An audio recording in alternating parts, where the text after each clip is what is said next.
Hey guys, imagine charging headfirst at a 20-foot behemoth armed with nothing but sharpened sticks and your worst life decisions. Now that's what I call a successful Monday morning. Stick around to see how your ancestors made ice fishing look like a day at the spa. Before you get comfortable, please hit like and subscribe, but only if you truly enjoy what I do. Drop a comment telling me where you're tuning in from and what time it is for you. It's always fascinating to see who's joining us from around the world. Now dim the lights, maybe turn on a fan for that soft background hum, and let's dive together into today's journey.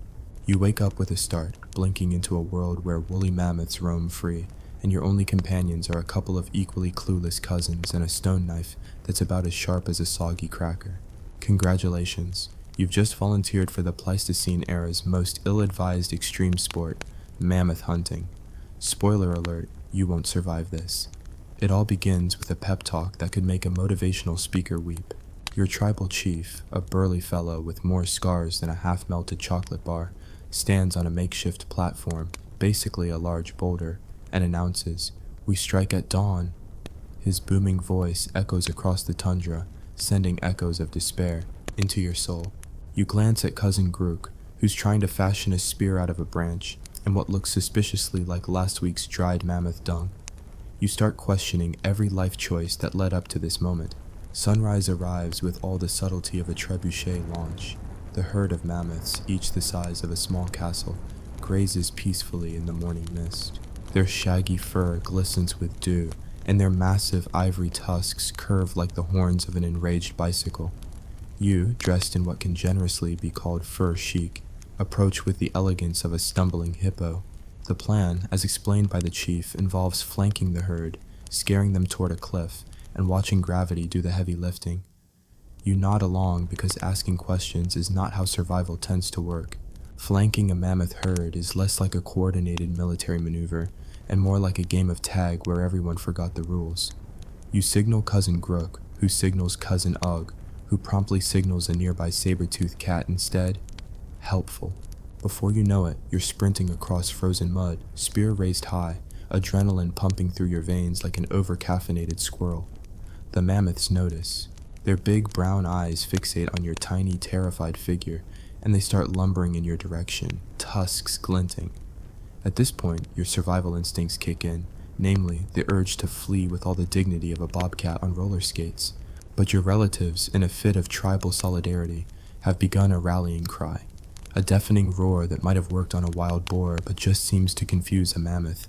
Instead of panic, the mammoths raise their trunks and trumpet in what you can only describe as an irritated dismissal. They swing their massive heads, which could easily be mistaken for wrecking balls on legs. You, however, choose the hero's path. You lodge your spear in the frozen ground and rise to your full height, about 3 feet if you're lucky, and let out a battle cry that sounds suspiciously like a squeaky mouse. Against all odds, the mammoths pause, perhaps out of curiosity or pity. The herd matriarch, a titan with tusks forming a majestic V, eyes you. You realize your life is now a microscopic ant at the breakfast table of a colossus. Then, disaster strikes. Your spear snaps with a sound like Kit Kat bars being chewed by a rhino. You dive, roll, and faceplant into an icy puddle, your boots filling with more water than your local bathtub. The matriarch's foot descends, obliterating your rolled-up hide cloak and narrowly missing your spine. Cousin Grook screams, cousin Ugg faints, and you lie panting like an asthmatic ferret. It's amazing how fast life can go from great story for the grandkids to, actually, maybe let's just stick to berry picking. Recovering your dignity and your consciousness, you scramble to your feet. Somehow, miraculously, you're still alive, and the mammoths have continued on their way, as if bored by your amateur hour performance. The tribe converges around you, checking for missing limbs and congratulating you on not being lunch. You bask in a fleeting moment of triumph, until you remember there's still a cliff involved. Next comes the cliff trap, the pièce de résistance of prehistoric hunting. You, the chief, and the remaining cousins have herded the herd toward a jagged drop into a frozen river below. It's ingenious. Gravity does the killing, you do the looting. Too bad gravity doesn't discriminate. As the first mammoth approaches the cliff's edge, the ground crumbles under its immense weight. With a thunderous crack, the ledge gives way, and the beast plunges downward, tusks scraping air in a final tragic arc. The sound of impact echoes through the valley like the finale of a rock concert. There's a moment of stunned silence. Then the tribe cheers, piling onto the edge to gawk at their fallen prize. You realize that the mammoth's body might feed your village for weeks, or until it rots uncontrollably, which in this era is a hard deadline. But triumph tastes bitter when you're standing ankle-deep in tusks and fur, surrounded by squabbling relatives, each claiming the choicest cuts. This is when the real work begins, butchering a creature that outweighs you by roughly 50 gazillion pounds. You hack, slice, and chop with tools that look like they were designed by a committee of cavemen with arthritis. Every swing of your crude flint blade requires the strength of a boulder and the precision of a blindfolded bat. Blood flies, gears squeak, and you consider a career in basket weaving instead. Hours pass. Your muscles burn, your hands blister, and you start hallucinating mammoth ghosts accusing you of betrayal. Cousin Grook makes a valiant effort at extracting a steak, only to discover that mammoth meat is more sinewy than a shrub's root. You realize that cooking this beast will require an open flame the size of a volcano, and spices yet to be invented. Leaning on your spear shaft like a weary philosopher, you ponder the existential question: why did our ancestors think this was a good idea? As dusk settles, you collapse onto a bed of shredded hide, teeth chattering in the cold. The tribe celebrates around a pitiful little fire, roasting bits of fat that sputter like miniature fireworks. They feast like kings, if kings subsisted mainly on gristle and regret. You nibble on a nibble-shaped morsel, close your eyes, and vow never to volunteer for another hunt. Mammoth hunting. It's the ultimate lesson in humility, absurdity, and why you should have stayed home. And as you drift into a delirious half-sleep, you can practically hear the mammoths plotting revenge. Next time, you think, I'll stick to mushrooms. At least they don't charge at you. You wake with a start, your teeth chattering like castanets at a flamenco convention. The fire's embers are dying, and the hollowed-out carcass of your mammoth conquest looms beside you, looking less like a trophy and more like an overstuffed sofa you can't return. You stretch muscles you didn't know existed and immediately regret it. Welcome to day 2 of What Were We Thinking? Your tribe is already up and bickering. Cousin Ugg has claimed the tale because it tastes like the inside of a dream, which immediately sets off Grook, who insists Ugg ate half the beast last night, and therefore owes everyone 2 lumps of fat for compensation. The chief, rubbing sleep from his eyes, decrees that day 2's objective is transport.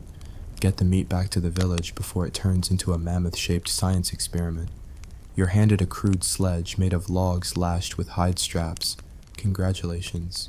You're now the Pleistocene's least sexy Uber driver. You grab a blanket-wrapped bundle of ribs, the one that doesn't look like it's actively bleeding, and haul it onto the sled. It slides off immediately, and you face-plant in the snow trying to catch it, your face now painted in streaks of grease and shame. You flail like a fish out of water, finally wrestling the slab back onto the runners. You look up to find the rest of the tribe waiting, arms crossed. Nothing says leadership like falling on your face with a giant hunk of meat.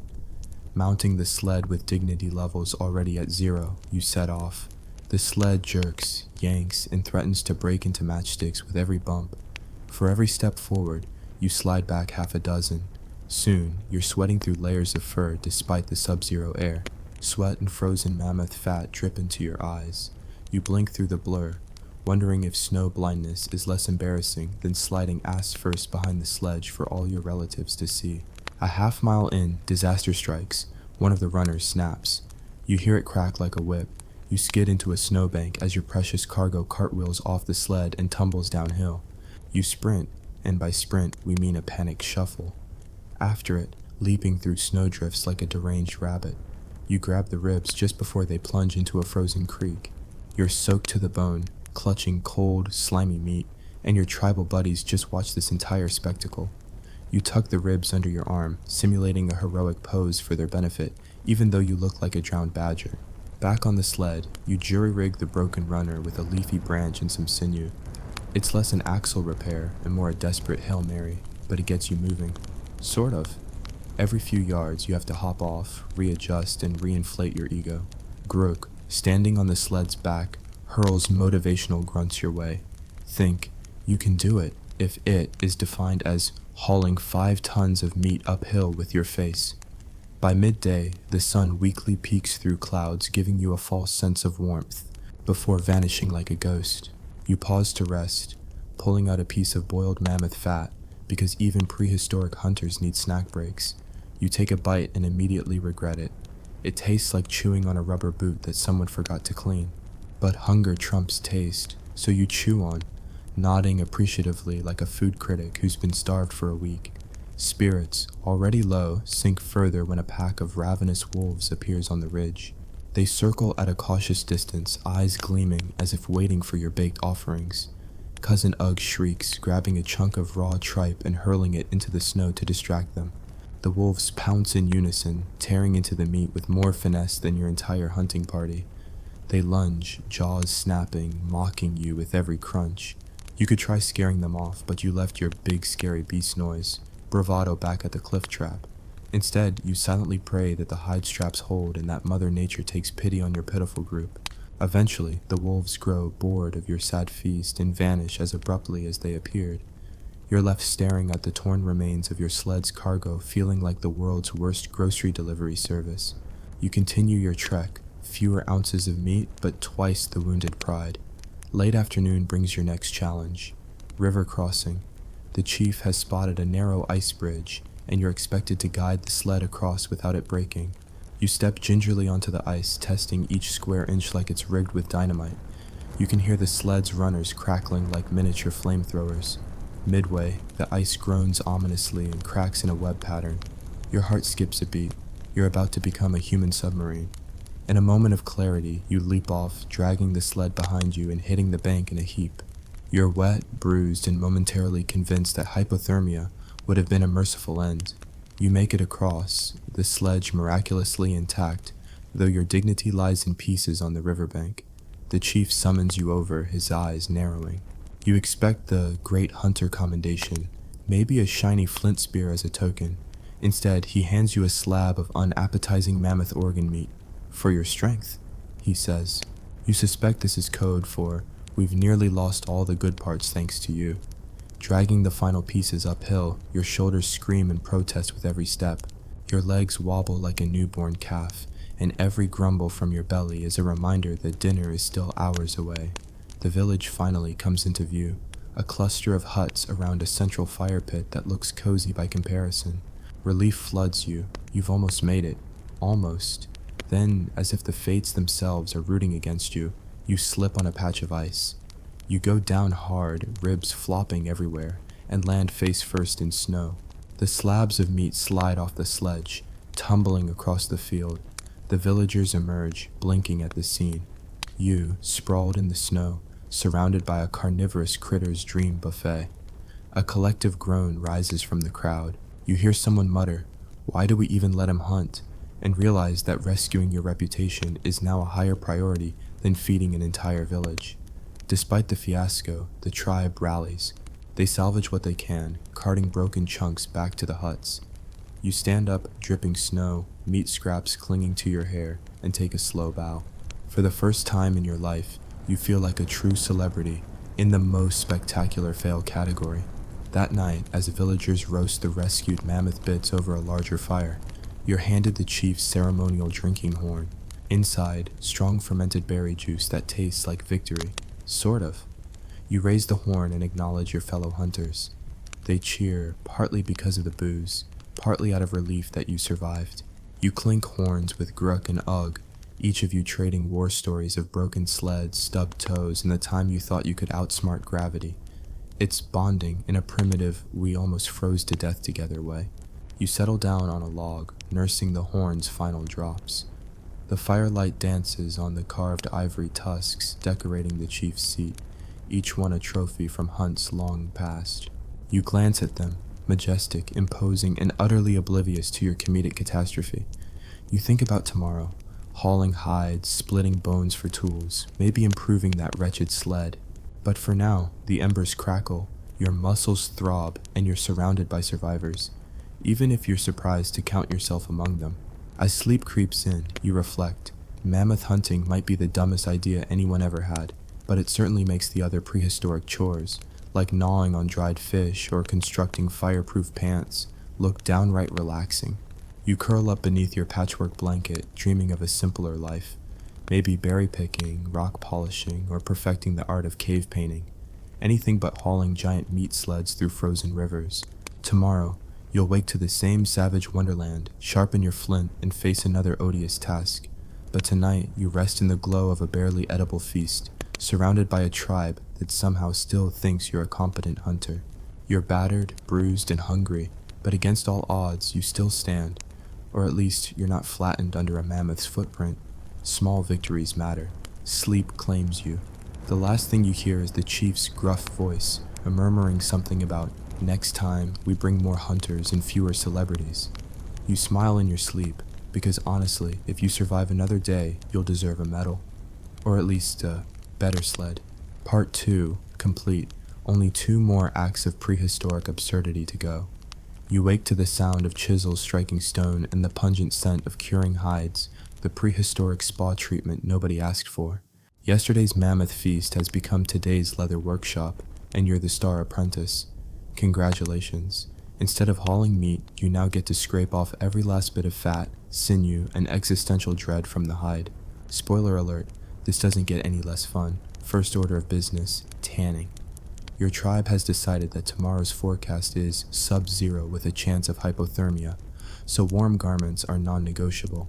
You're handed a roughly triangular hide, complete with ragged edges and a faint hint of yesterday's breakfast, and a stone scraper that looks like someone chipped it off a larger rock. The process, as explained by the chief's second-in-command, a guy who moonlights as a drum circle motivational coach, involves softening the hide by repeatedly scraping, stretching, and massaging it until it's pliable. You nod, remembering that nodding in these situations often leads to broken tools and broken promises. You start scraping. With each stroke, you remove a thin layer of tissue, sending grease flying in every direction. Your arm muscles scream in protest, muscles you didn't even know you had, and you soon wonder if this counts as the world's most tedious workout. You catch Cousin Grook accidentally sending a glob of fat onto Cousin Ugg's face, who retaliates by flicking scraped bits at Grook's hair. You realize that hide tanning is less honorable craft and more tribal food fight with tanning oils. After an hour of this, the hide resembles a mangled floor mat more than clothing material. The chief inspects your work, running a finger along the surface. He nods approvingly, possibly out of pity, and instructs you to soak it in tannin water, brewed from crushed oak bark and your waning hope. You dunk the hide into a wooden trough filled with murky liquid. It sloshes around, releasing a stench reminiscent of a swamp-infested boot. You let it soak, but not for long. You have other chores, like sharpening spears on a stone wheel that spins whenever the wind blows, which is frequently because you're somewhere called Ice Age. Next up, spear repair. Yesterday's fiasco left 2 out of 5 hunting spears cracked, splintered, or mortally insulted by a mammoth tusk. You fetch the spears and lay them out, one with a snapped shaft, one with a shattered tip, and one that looks expendable. Armed with sinew, resin glue, made from pine sap and charcoal, and your trusty stone blade, you patch them up. Wrapping sinew around the break, you coat it with resin, an adhesive so strong that, once cured, it can hold more weight than your tribal ego. You wipe off excess resin with a tuft of grass, feeling like a prehistoric dentist. The spear shafts emerge looking like Frankenstein's weapon, uneven, bumpy, but functionally deadly.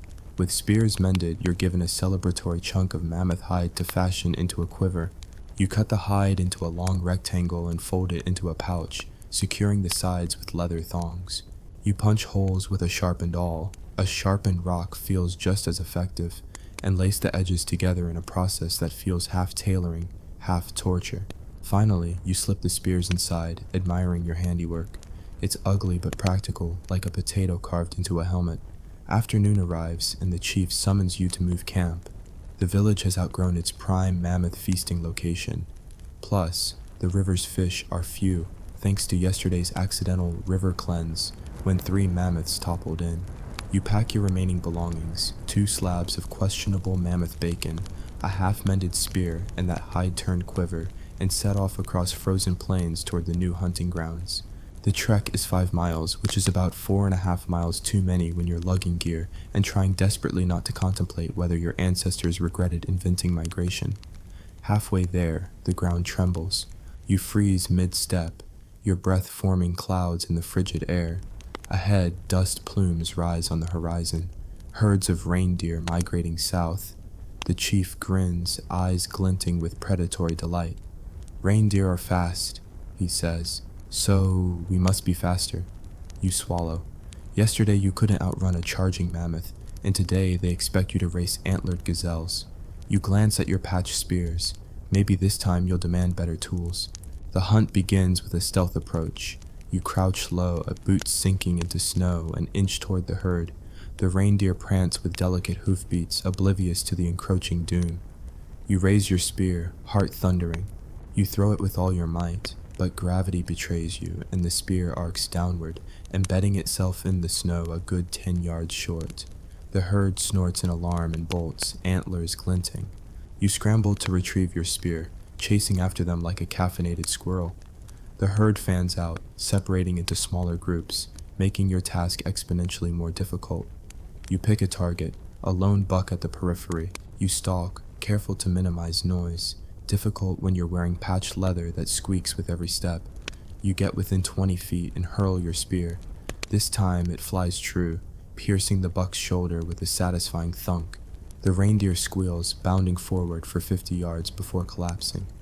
Triumph floods you, quickly tainted by cold as you realize you now have to field dress a reindeer in sub-zero temperatures with nothing but a flint blade and shaky fingers. You kneel beside the animal, working quickly to avoid ice crystals forming on your blades. Removing the organs, you wonder how early hunters managed basic tasks without frostbite. You drag the carcass back to camp, triumphant but numb. Each step a reminder that your extremities are slowly turning into literal popsicles. By the time you arrive, you can no longer feel your toes, or your fingers, for that matter. The tribe gathers around what looks like a reindeer-shaped snow sculpture. They cheer, hoisting the carcass onto their sled. Glad you bagged dinner, regardless of frostbite. You nod, trying to keep a smile in place even as your face feels frozen in a half grin. Back at camp, the tanning trough waits. You dunk the other hides, stirring them until they reach a golden brown hue. Your fingertips tingle violently. Movement is a distant memory. You complete the soaking and hang the hides on a scaffold to dry, their edges flapping like tattered banners. The chief awards you a piece of reindeer, fat for courage and skill. You bite into it. It's chewy, rich, and somehow seems to thaw your icy limbs, temporarily. Night falls with a vengeance. The northern wind howls, turning your hair into a frozen nest. The chief orders a watch rota. 2 hunters remain awake at all times to guard against predators. You volunteer enthusiastically because staying awake is marginally preferable to sleeping in freezing solid. You sit by the fire, flint knife in hand, listening to the crackle of burning logs and the distant howls of wolves that think your camp is a buffet. You glance at your patched spears lined against a rock, envisioning them in the jaws of a hungry wolf. You shiver, not from cold, but from the thrilling terror of imminent doom. Hours stretch. The fire dwindles to embers, and your vigilance wanes. You start hallucinating a reindeer ghost dancing on the ridge, waving antlers at you in mockery. You roll your eyes, ghosts have terrible poker faces, and stave off sleep with jerky-like chunks of dried meat. Your body aches, every joint creaks ominously, as if your skeleton is complaining. Yet you hold the night watch like a champ, until, of course, you don't. In a moment of weakness, you nod off. Your head droops, you jerk awake, too late. A piercing shriek rips through the darkness as a wolf pack descends on the camp. The chief bellows, lighting a torch and lunging forward with a sharpened club. Hunters scramble, spears raised, shouting war cries that would terrify a mouse. You grab your quiver, fumbling to pull out a spear as wolves snarl, teeth glinting. You manage to hurl it, but the spear sails wide, embedding in the ground with a pathetic splinter. Chaos ensues. Hunters charge, beating on wolf flanks. Torches wave, sparks fly. The pack retreats over a beaten path of fur and fury. You stand in the middle of it all, panting, heart in your throat, as the last wolf limps away. The chief claps you on the back, hard enough to rattle your unthawed vertebrae, and congratulates you on holding the line. You nod, deciding that hero of the hour is more accurate than sleepy hunter. By dawn, the camp is in shambles, half-eaten, Reindeer carcass, scattered hides, abandoned fire pit. But everyone's alive, and that counts for something. You huddle by a revived fire, sipping lukewarm broth made from reindeer bones. The chief makes a grand proclamation. Tomorrow, you'll hunt saber-toothed rabbits. Yes, rabbits. Maybe just plain old rabbits. Because after a mammoth, reindeer, and wolf encounter, anything with twitchy noses seems downright cuddly. You look at the fire, at the patchwork tribe you're somehow part of, and realize that mammoth hunting was only the beginning. Survival is a relentless teacher, drilling you in pain, absurdity, and ridiculously impractical tasks. Yet, here you are, scarred, hungry, and oddly exhilarated. Tomorrow promises more frostbite, more danger, and more questionable dietary choices. But for now, you take a deep breath of icy air, let it sting your lungs, and dare to feel proud. Because in the grand circus of prehistoric horror, you've become a featured act. Part 3 complete.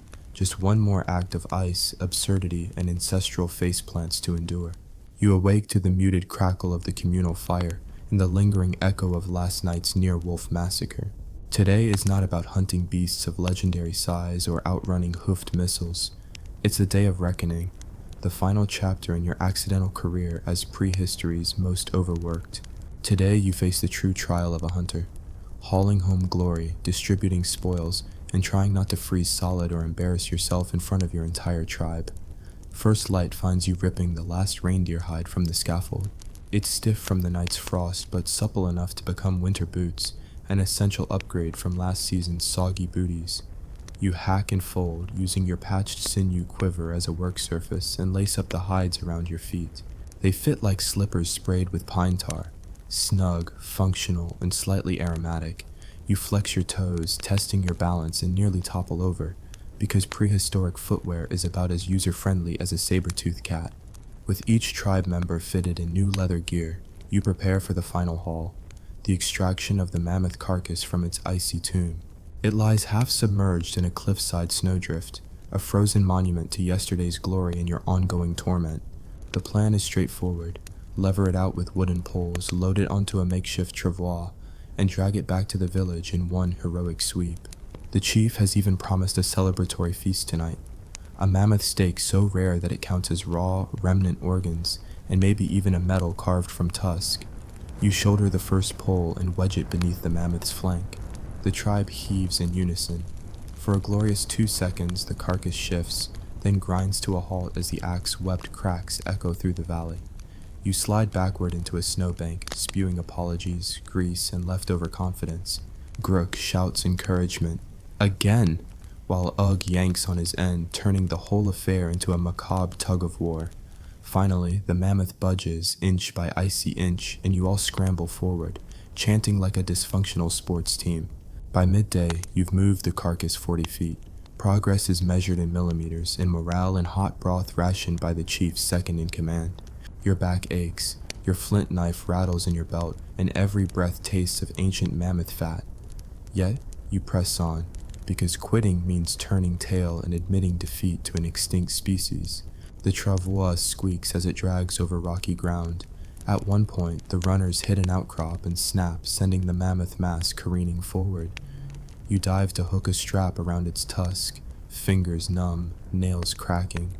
You haul it back, cursing the concept of gravity and whoever first declared it a universal constant.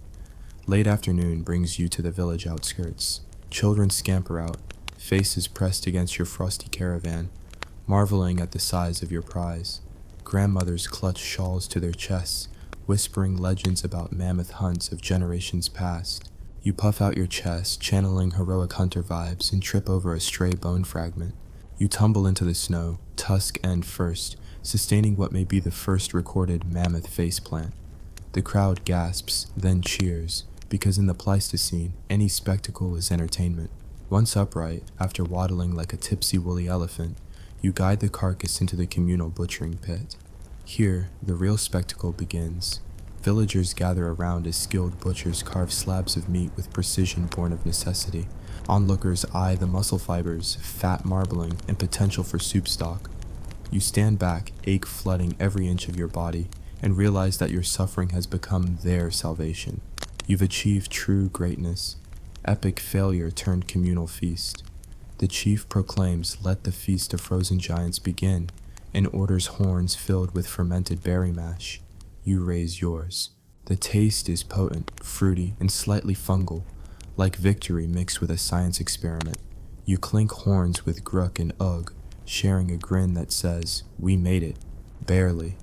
Dinner is served on split mammoth femurs, thick medallions of meat seared over open flame, dripping sizzling grease into the embers. You bite into yours, tasting the smoky char and faint nostalgia for simpler meals, like bark or lichen paste. The flavor is rich, chewy, and surprisingly delicious, a fitting reward for days of misery. Around you, laughter rings out, stories are traded, and arguments erupt over who earns the choicest cuts. You receive a small hunk of tenderloin, "For your bravery," the chief says with a crooked grin, and you nod, masticating like a monarch. Music erupts as musicians bang logs and stones in rhythmic clamor. A half-drunk hunter challenges you to a dance-off. You rise, wobble through a series of awkward flailing moves, and crash into the fur-lined tents, sending pillows flying. The crowd howls with delight, lifting you aloft on a hide rug. For one glorious moment, you're a celebrity. Unequivocally ridiculous, but celebrated all the same. As the moon climbs, the fires dwindle, and the tribe gathers in a circle. The chief announces that tomorrow's agenda is a well-deserved rest, and maybe berry picking. The crowd cheers at the prospect of no more chunks of butchered animal for 24 hours. You sink onto a log, body humming with exhaustion, heart full of absurd pride, and realize you've survived the grand mammoth hunt. Warts, face plants, wolf attacks, and frostbite included. In the flickering firelight, you reflect. Mammoth hunting wasn't just about the kill. It was a crucible of pain, teamwork, and the unvarnished absurdity of life on the ice. You learn that spears snap, sleds break, and pride can shatter into 1,000 goose-step shards of humiliation. Yet, through every stumble, roar, and grease stain, you found something deeper. Camaraderie forged in shared hardship, resilience born of relentless adversity, and a story so unbelievable that future generations will swear it's myth. You draw a final breath of crisp night air and whisper gratitude to the herd that gave its life, to the wolves that tested your valor, and to your fellow hunters who kept you from becoming one with the permafrost. You stand, staggering toward your tent, and wrap yourself in layers of fur. Sleep envelops you almost instantly, dreams filled with mammoth ghosts clapping tusks and cheering you on. As darkness claims you for the last time in this saga, you carry with you the scars, visible and invisible, of what it means to hunt a creature of legend. You drift between realms of consciousness, half dreaming of caves lined with trophies and half hallucinating that you're still hauling that endless sled. But dawn will come, and with it, a world that feels a little less intimidating now that you've stared down extinction on 4 legs. Congratulations, hunter. You survived the mammoth hunt. Not unscathed, not unbroken, but undeniably alive. Your story will echo through the icy canyons of history, a testament to human folly and ferocity, and a warning that sometimes the greatest beasts we face are our own absurd decisions. Fade out on the flickering embers of the fire, the silhouette of your tribe settled against the star-pricked sky, and the whispered promise that tomorrow you'll face new challenges, perhaps slightly less life-threatening, but no less ridiculous. After all, in the grand circus of survival, the show must go on. Imagine waking up with no Wi-Fi, no pizza deliveries, and your biggest daily worry is not being trampled by a woolly rhino. Welcome to the Stone Age. Think you'd thrive? Think again. Hey guys, welcome back to our prehistoric nightmare series. Today we're answering the burning question, why you wouldn't make it in a Stone Age tribe. Spoiler alert, you'll learn that surviving without indoor plumbing is only half the battle. You awaken on the hard-packed earth, your bed a pile of pine boughs that squeak every time you shift. There's no soft mattress or pillow, just a rock positioned perfectly beneath your shoulder blade. As the dawn chill sinks into your bones, you realize that the first rule of Stone Age living is, if you move, you freeze. If you stay still, you freeze. Congratulations, you're already losing. Your stomach growls, not from hunger, but from the gnawing existential dread that your only breakfast options are things that squeal, bite back, or require you to invent fire. You glance around the communal shelter, marveling at the architectural finesse. Sticks lashed with sinew, animal hides draped haphazardly, and a floor that doubles as the tribe's dumping ground. No carpet, no clapboard walls, just raw, brutal reality.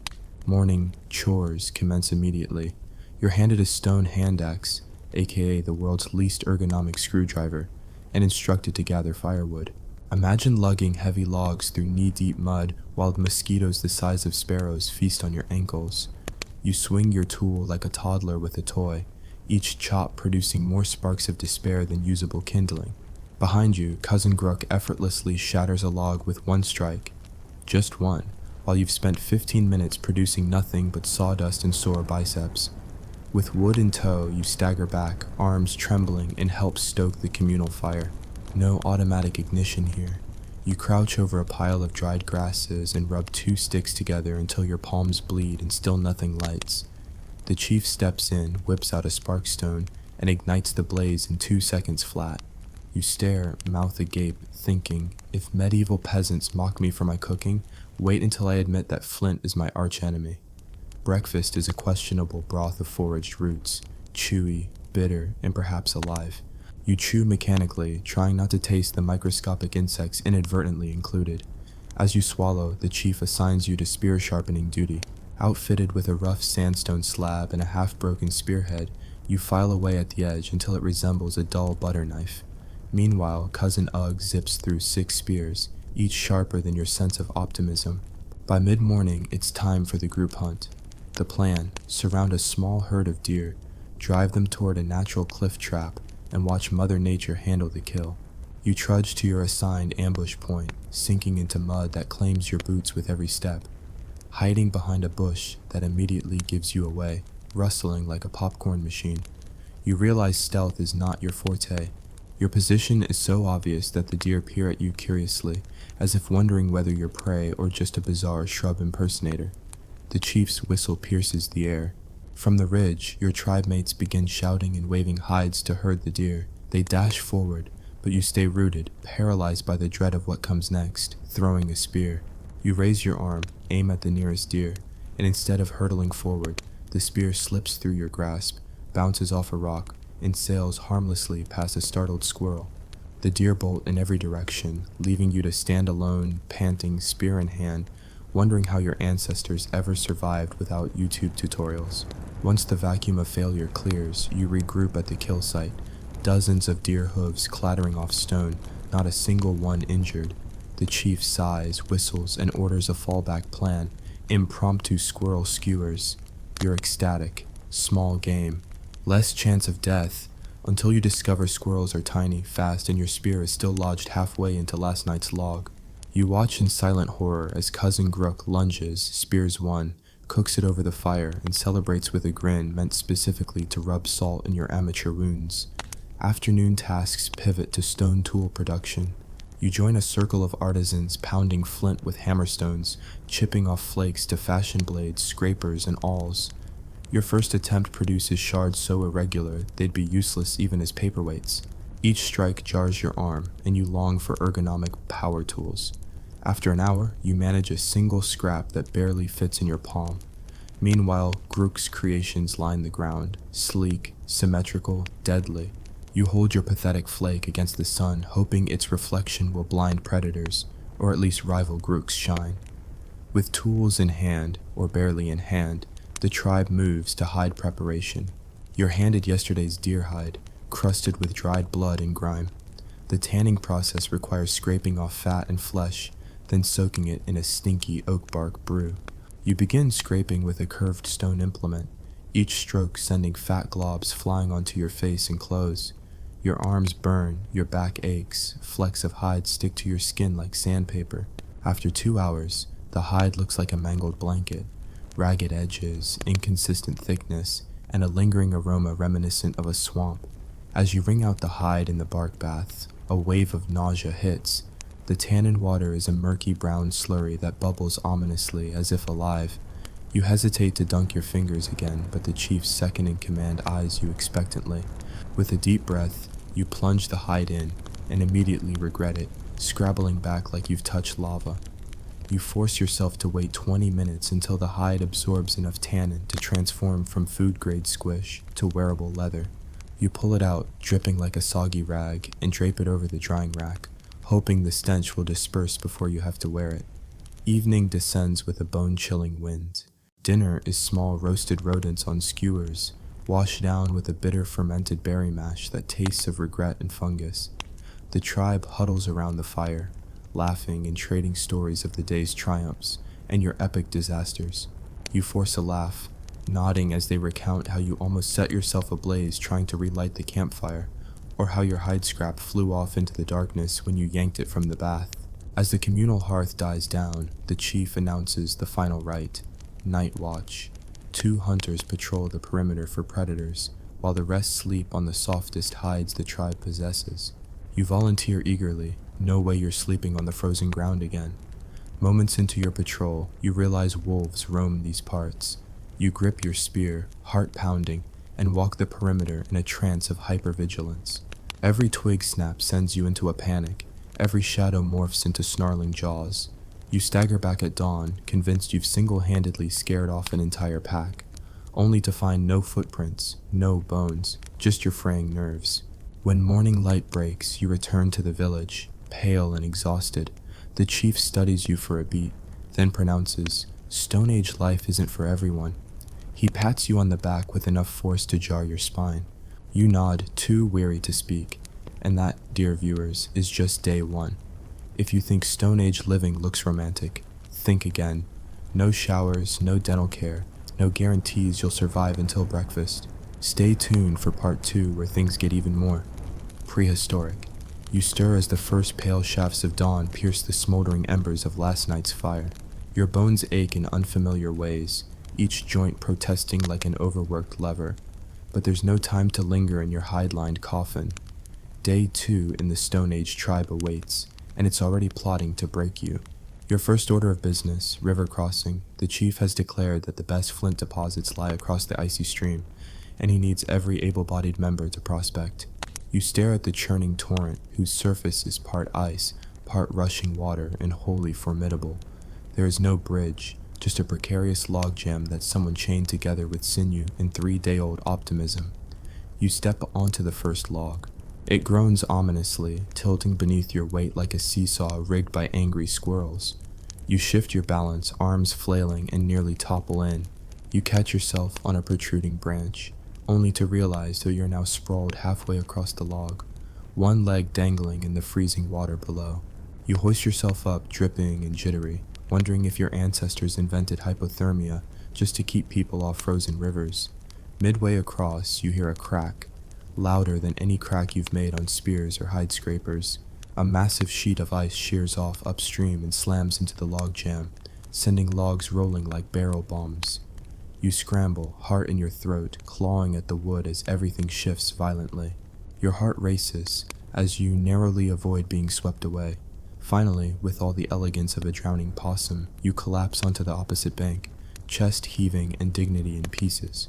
The other side is mercifully ice-solid, and you scamper inland, grateful for frozen ground beneath your feet. You find the flint seam, a jagged outcrop gleaming like gray teeth. The tribe fans out, hammers raise. You join the circle, ready to chip away at fortune. One precise blow can yield a razor-sharp flake. One misplaced strike can send shards slicing into your hand. You lift your hammerstone, take aim, and bring it down, only to glance away at the last second. The hammer misses the flint entirely and cracks into 2 useless halves. You gape at your broken tool, then at a fellow hunter seamlessly producing dozens of flakes. You're left holding a pair of stones better suited for wallpaper anchors.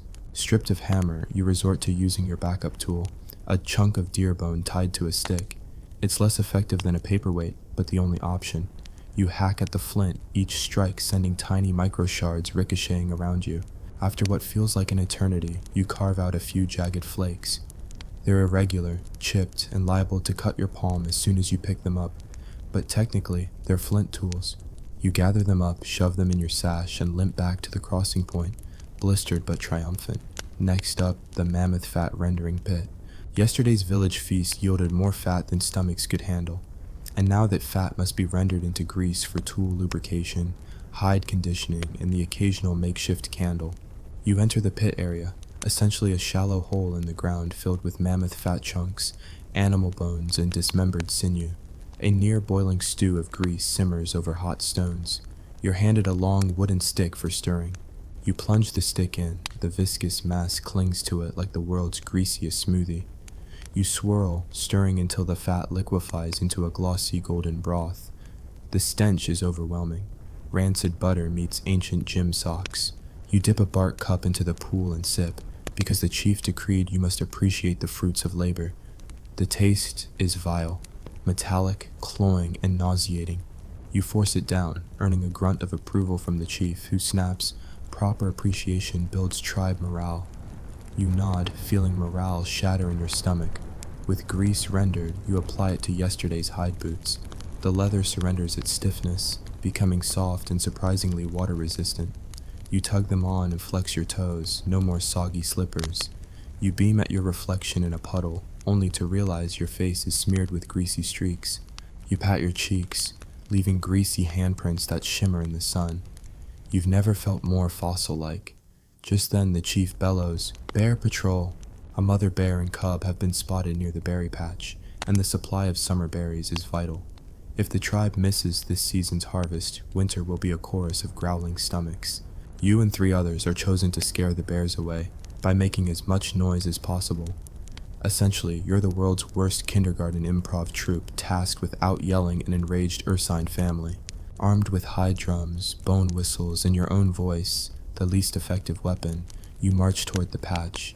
Hidden behind thorny bushes, you find the bears feeding on bushes heavy with ripe fruit. The cub clambers up a low branch, squeaking contentedly. You glance at the leaders, Gruck pounding his drum like a toddler at a toy piano, Ugg squealing into the whistle like an off-key bird. You muster your lungs and let out a primal scream that you hope conveys, "Go away," rather than "Join us for brunch." The bears stop feeding, ear muscles twitching. The cub abandons its perch and nuzzles its mother. For a moment, you think your cacophony is working. Then the mother bear rears up on her hind legs, bigger than any boulder you've ever seen, and roars back.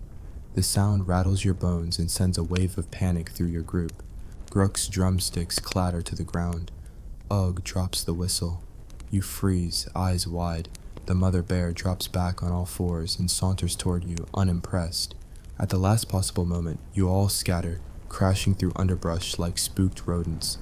The bears watch you flee, then calmly resume their berry binge. You emerge from the bushes, panting and humiliated. No one speaks at first. Then the chief, wiping sweat from his brow, says, "Well, those berries were mostly gone anyway." You swallow the insult, hoping the chief's memory of this fiasco erodes faster than these overripe berries. Still, survival demands forage. So you join the main party at the rock ledges that overlook floodplains, where hardy wild vegetables supposedly grow. You crouch over muddy ground and root through tundra greens. You find clumps of bitter lettuce, crabgrass shoots, and a questionable tuber that pulses when squeezed. You nibble the tuber, just a nibble, and immediately regret it. Your tongue prickles, throat constricts, and you chase it down with a swig of river water, half expecting to hallucinate woolly rhinoceroses. You swallow, hold your breath, and survive. The chief declares, "That's spring parsley," as if that explanation alleviates the near-death experience. Evening descends with the promise of a communal feast, not of berries, not of bear, and not of deer, but of a rare wild boar that the hunting party bagged yesterday. You help gut and butcher the boar under flickering torchlight. You carve thin strips of meat and roast them over the embers. The smell is intoxicating, smoky, savory, and infinitely more appealing than yesterday's rodent skewers. You bite in and bliss floods your senses, until you realize the boar was cooked, rare being closer to entrails for breakfast. You chew cautiously, deciding that a little blood never hurt anyone. Your tongue agrees, just about. As the last embers die, the chief summons volunteers for night watch again. This time, you hold your ground, having learned that vigilance might spare you another wolf-chasing fiasco. You patrol the camp, checking traps and listening for predators. The night is long, punctuated by distant yawns and the occasional scrape of claws in the brush. You remain upright, every sense on high alert. When dawn breaks, you return to the sleeping tribe, exhausted but undefeated. You slump by the fire pit, nursing a cup of lukewarm boar broth. The chief approaches, eyes narrowed in appraisal. He nods slowly and says, "You're not the worst today." This is the highest form of praise in the Stone Age. You straighten your spine, just barely, and sip your broth, savoring victory in its most primitive form. Day 2 is in the books. You nearly drowned, nearly froze, were bested by bears and berries alike, but still, you stand. Tune in for part 3, where we tackle the simple chore of building a better shelter, and by better, I mean one that doesn't collapse on your head. You wake to the gentle collapse of last night's lean-to. That's right, the shelter that was supposed to keep out wind, rain, and saber-toothed grinters. It crumbled on you while you slept, burying you in a pile of sticks, wet hide, and existential dread. Congratulations. Day 3 is officially mocking you. Your first task of the morning is reinforce the shelter, a polite way of saying, fix what you broke, idiot. You stagger out of your soggy bedding, unfurl yesterday's greasy hide boots, and survey the wreckage. The chief stands back, arms crossed, chewing on a squeaky piece of cured boar jerky. He nods once. You nod back, both of you hoping nods count for actual competence. You gather fresh logs, each heavier than your life regrets, and haul them to the collapsed frame. Cousin Grook and Ugg supervise, pointing out which poles to use. The straight one. No, the straightest one. Actually, none of these are straight. While you yank vines and sinew from the communal pile, the sun peeks through ragged clouds as you lash the first heavy beam in place. Your sinew knots hold, mostly. You step back, heart pounding, and watch as the lean-to shifts once, twice, then stands firm. Victory? Maybe. Until a gust of wind rattles by and the whole contraption leans ominously again, as if sighing in disappointment. Next, you're dispatched to gather roofing material. The tribe uses layers of reed mats, animal hides, and a final seal of mud plaster. You trek to the marshlands, soft, waterlogged ground that sucks at your boots like 1,000 tiny leeches. You fill your arms with brittle reed bundles, each one poking you with splinters. By the time you emerge, your arms look like you wrestled a porcupine, but you carry your precious cargo back to camp, weaving it atop the framework, while Grook smooths mud over the seams. You smear globs of sludge with the grace of a toddler finger painting. By midday, the lean-to stands, slightly lopsided, mildly damp inside, but no longer prone to collapse. You allow yourself a half smile before the chief reminds you, maintenance never ends. With your domicile semi-functional, it's time for midday food procurement, fish spearing at the river bend. You wade into the frigid current, spear in hand, teeth chattering. The chief taught you the technique. Wait for the fish to school, aim ahead of their path and thrust. Sounds simple. You stare into icy water, but the fish move faster than your reflexes allow. You jab empty water 20 times, each miss accompanied by an echoing glub of disappointment. Meanwhile, Grook makes a single smooth stab and hauls out a silver carp the size of your forearm. He tosses it to Ugg, who fillets it with flint blades in record time. Undeterred, you duck under a current swirl and spot a fat trout gliding past. You lunge, heralding your spear down, only to have water pressure divert it like a magical hand. You surface, arms flailing, and swallow half a cup of river. You sputter and cough, fish juice memories lingering on your tongue. Finally, you catch a minnow, barely more than a pencil eraser in size. You hold it triumphantly above the water, the world's smallest trophy, before handing it to the chief, who nods appreciatively and says, "Protein is protein." You nod back, proud your minnow meets protein criteria. Back at camp, the midday sun forces you to turn to tool crafting. Today's lesson, hafting arrowheads to straight shafts. You lay out arrow shafts, the smooth twigs you carved yesterday, and your freshly chipped flint points. The process uses resin glue, sinew wraps, and careful trimming. You coat the joint in tacky resin, then wrap sinew so tight your hands tremble. You inspect your work. The arrowhead wobbles like a drunk sailor. You fire it into a nearby log. It sticks, sort of, at a jaunty angle. Grook's arrow sticks solid, dead on. You make a pile of your practice shafts destined to break on first flight. Afternoon brings an ambush practice drill. The chief wants to see how silently you can move and how accurately you can shoot at static targets. He sets up clay pots at varying distances. You creep through brush, silent as a marching elephant. You draw your makeshift bow, aim at a pot 10 paces away, and release. The arrow whistles, then clatters off the ground. The pot stays intact. On your second shot, you hit the rim, shattering it with a triumphant ping. A third shot? You skewered it clean in the middle, glass shards raining. You pump your fist in victory. 3 shots, 1 real hit. Not a bad batting average for someone who started the day as a human wrecking ball. Night approaches, and the tribe readies for communal storytelling. A chance to pass down lore, boast of victories, and shame the weak. You sit around a fire pit ringed with polished stones, listening to ancient tales of heroic hunts. The mammoth hunt that cracked the world, the reindeer crossing that froze half the tribe's toes, the bear scare that almost ended brunch. Each story ends with the chief booming, and that's why only the strongest survive. The tribe roars in approval. Then it's your turn. You clear your throat and stand. You recount the day's escapades, your shelter collapse, minnow catch, arrow mishaps, with dramatic flair. You mimic the lean-to's groan, the river's pull, the moment your arrow thudded into the clay. By the end, the circle is howling with laughter, tears of mirth glistening in firelight. The chief nods solemnly and declares, "Your failures give us strength."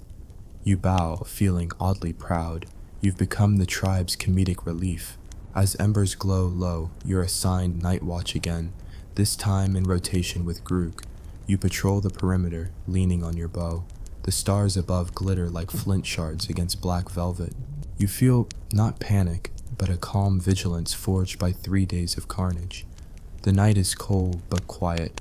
No packs of wolves or sneaky saber-toothed cats dare approach. At dawn, you stumble back to camp, muscles stiff but spirit strangely buoyant. Day 3 isn't about flawless triumphs. It's about rebuilding, adapting, and finding humor in collapse.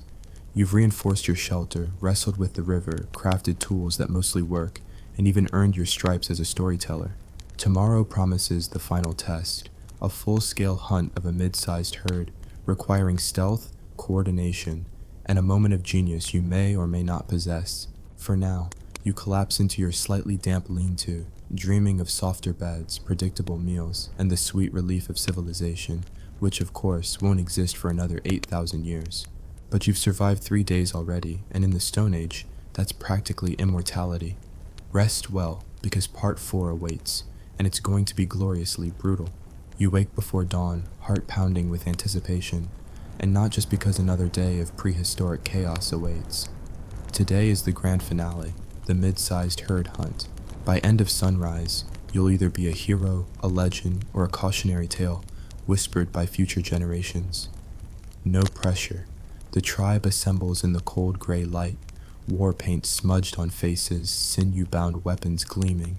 You stand among them, clutching your recurve bow, the one with the wonky arrowheads, a quiver of uneven shafts on your back, and a resigned expression that reads, "Here goes nothing." The chief lays out the plan. Flank the deer grazing in the valley, drive them toward the north cliff, and take them down with hailstorm volleys of arrows. Simple, elegant, brutal. You and 4 others slip into the flanking party. This is where stealth counts. You crouch behind a wall of boulders, belly pressed to the cold stone, waiting for the signal. 3 raps on a hollow log. The chief's gruff knock echoes. Knock, knock, knock. This is it. You edge forward, bow half drawn, toes numbing on the frost-hard ground. The valley unfurls below, a herd of 20 deer, antlers glinting like rusty crowns, munching on frosted grass. You inhale, hold the moment in suspended terror, then release your first arrow. It whistles through the air and thunks into the ground a foot short. A young deer snaps its head up, ears twitching. Chaos ignites as the herders bang drums and wave hide flags. The deer leap and bolt straight toward the cliff's edge. Your pulse races. You notch another arrow. This time, you aim lower. The arrow flies, glancing off a deer's flank. It stumbles but regains footing and flees. You notch another, miss, and another, miss. You realize your arrow supply is dwindling as fast as your composure. Meanwhile, Grook stands to your left, arrow after arrow finding home. You watch in awe as he drops 2 deer cleanly. Ugg to your right matches him shot for shot. You grit your teeth, not from cold, but from envy. Focus, you mutter, channeling every forgotten YouTube tutorial on archery. You draw, aim at the lead deer, exhale, and release. The arrow sails true, striking the deer's hindquarter.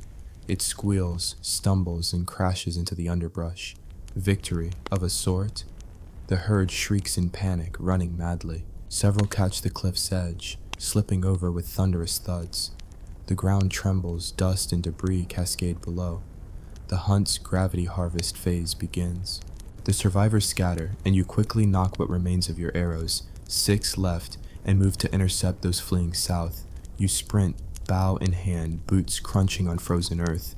You spot a young buck trying to veer east. Without thinking, you notch an arrow mid-stride, line up your shot, and release. The buck jerks as the arrow embeds in its shoulder, another strike on your record. Adrenaline surges. You notch again, last arrow, and fire at a doe. The arrow sails, arcs, and sticks in a tree trunk behind her. The doe trots off, completely unscathed. Breath ragged, you drop to one knee. 4 deer down by flinging them over a cliff, 3 by arrow.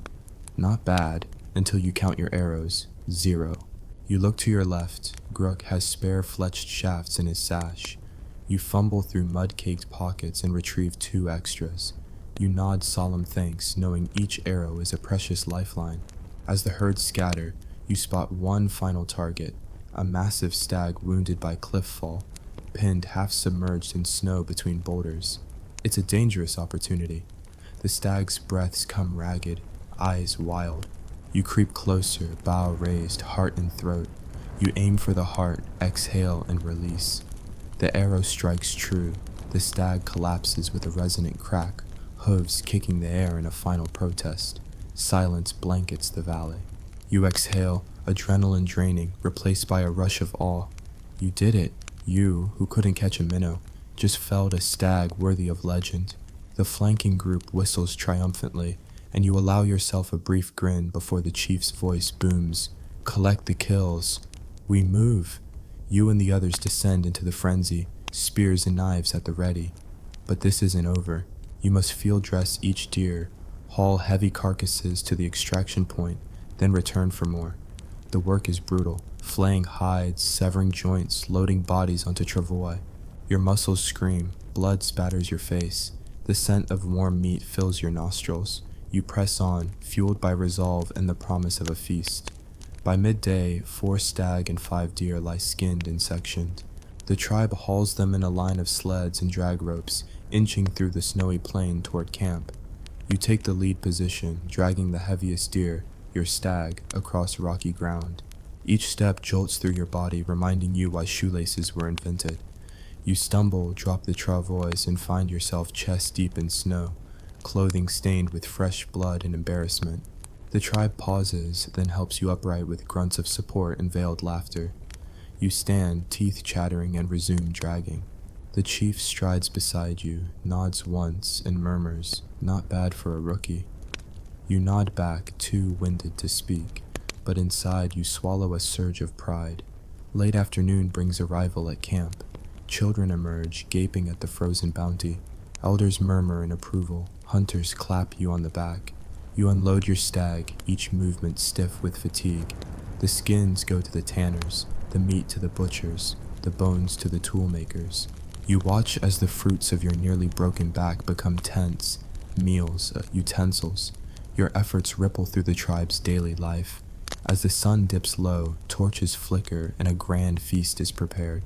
Fires roar, spits turn, cauldrons bubble with broth rich from marrow bones. You sit at the hunter's table, fur-lined bench creaking under your weight. A roasted haunch of deer lands before you, steaming and seasoned with foraged herbs. Simple, exquisite. You bite in and taste victory. Smoky, tender, triumphant. Between mouthfuls, the chief stands and raises his horn. "To the new hunter," he intones. "Tonight we honor those who rose to the challenge and proved their worth." He glances at you. The tribe echoes his words, horns lifting, voices booming. You lift your cup, filled with fermented fruit mash, and return the salute. Night falls in celebration. Drums beat, Voices sing, and stories of the hunt swell in the firelight. You laugh, sharing tales of missed shots, near drownings, collapsing shelters, and rivers of rendered fat.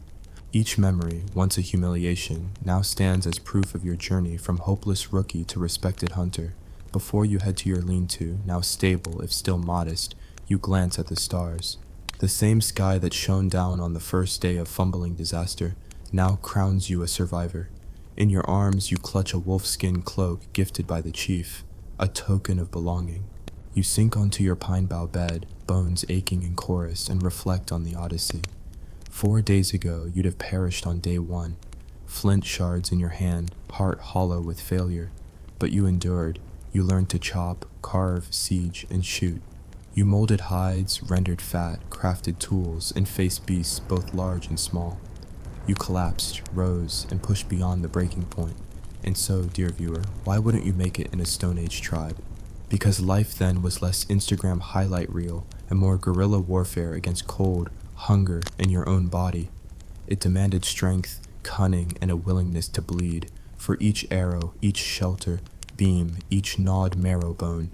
But if you survive, you earn more than mere food and shelter. You forge bonds, stories, and skills that echo through history. You smile, eyelids heavy, and the last thing you hear is the distant echo of laughter and drums. Tomorrow, the world will feel softer, birds will sing, rivers will flow, and your tears will freeze a little less quickly. But tonight, you rest as a hunter, a craftsman, a survivor. You have made it in a Stone Age tribe, and that, friend, is a story worth telling. Fade out as embers glow and your breath mists in the cold air. This nightmare is over, and your legend has just begun. Picture yourself on the deck of a longship, your stomach grumbling louder than your war horn, because before you raid coastal villages, you've got to fuel that fury. Think mead and mystery meat will cut it? Think again. Hey guys, today we're diving into the jaw-dropping, gut-churning pre-battle cuisine of Viking warriors. Spoiler alert, this isn't your mom's meatloaf night. You rise before dawn in a smoky longhouse, the air thick with embers and the faint tang of yesterday's fish guts. Sleep clings to your eyelids like tar, but there's no time to linger. Your fellow warriors are already upping their mead intake in the communal hall. Mead at sunrise? Absolutely. The chief swears a cup of honey wine loosens stiff joints and sharpens the appetite for carnage. You gulp a pint in one smooth motions, feeling the sweet burn as it stirs your blood. It isn't breakfast, it's a daily rite of liquid courage. Next comes a platter of skyer pancakes. These aren't the fluffy dishes of modern brunch broadsheets. Viking skyer, thick as sour cream, gets mashed with barley flour and baked on a flat stone over open flame. The result, a chewy disc that sticks to your ribs like an iron shield. You slather it, if slather can describe the delicate art of smearing, a blend of seal oil and wild berries. Yes, seal oil. It tastes like salty sea spray and regret, but its high fat content promises energy enough to haul a broken mast or swing an axe at the head of an unlucky Saxon. While you chew, the camp cooks haul out bowls of pottage, an ungainly stew of barley, dried venison, turnips, and what might be sheep's bloated intestines. The exact identification is a matter of heated debate. The consistency is less soup, more primordial sludge, but each spoonful packs a protein punch. The smell hovers somewhere between rotting hay and sweaty mail armor. Unpleasant only if you've forgotten what survival tastes like. You shovel it down, eyes watering, praying it doesn't attempt a Houdini act on the way back up.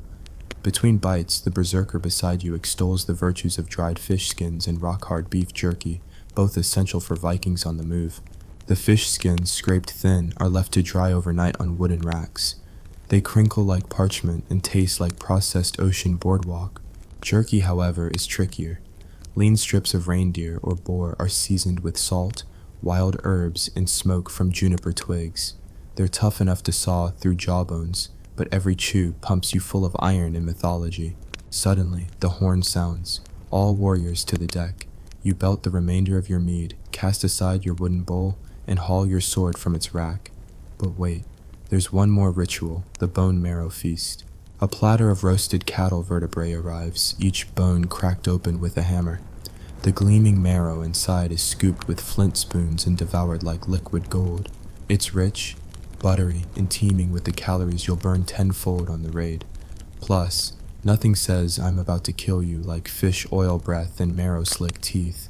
As you line up on the gangplank, shield wall formation ready, you flex your arm, feeling the remnants of Skyer pancake in your throat. Your belly is a forge, hot, heavy, ready to power your swing. The chief barks orders in Old Norse. You answer with a guttural roar that echoes off the fjord walls. The longship cleaves through icy water as oarsmen heave in unison, your crew fueled by a banquet fit for gods and gluttons alike. Moments from battle, you grip your sword hilt and take a final gulps of mead, marrow, and mystery stew. Hunger be damned. Your rage is fed, your muscles charged, and your gut, well, your gut will survive or explode. Either way, it's going to be legendary. Part 1, complete. Stay tuned for the next course. How Vikings snacked during the storming of the keep, and why you'd rather fight a dragon than taste their fermented shark. Hey guys, welcome back to part 2 of our Viking pre-battle feast saga, where we swap the longhouse for the rolling deck and discover that mid-voyage snacking is less gourmet on the go, and more seasickness meets sludgy survival. Let's dive into what our axe-wielding ancestors shoved in their faces between raids. Once the initial frenzy of mead and marrow fades, the longship settles into a steady rhythm, oar blades cutting the fjord like knives through gristle. Your belly, still bulging from breakfast, starts to rumble again about an hour in. Mead's quick sugar hit is gone, and it's too risky to down another pint. You'd be a prime candidate for man overboard. Instead, the quartermaster unrolls a stash of dried whale blubber chunks. They look like greasy hockey pucks, leathery and studded with salt crystals. You bite down, jaws protesting as chewy fat oozes oil into your mouth.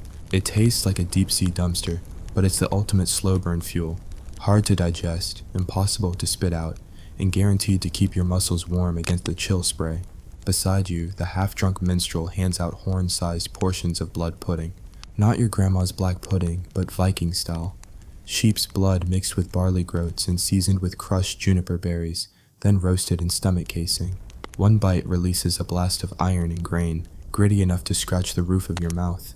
You wash it down with a swig of briny seawater, because fresh water is rationed for the captain's beard shampoo, apparently.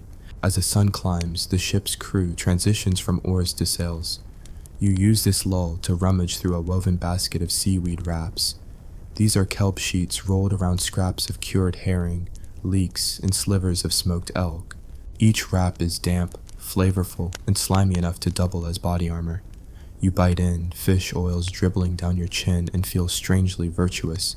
Vitamin-packed greens at sea, until you remember, the leeks will make your breath smell like a rotting onion for days.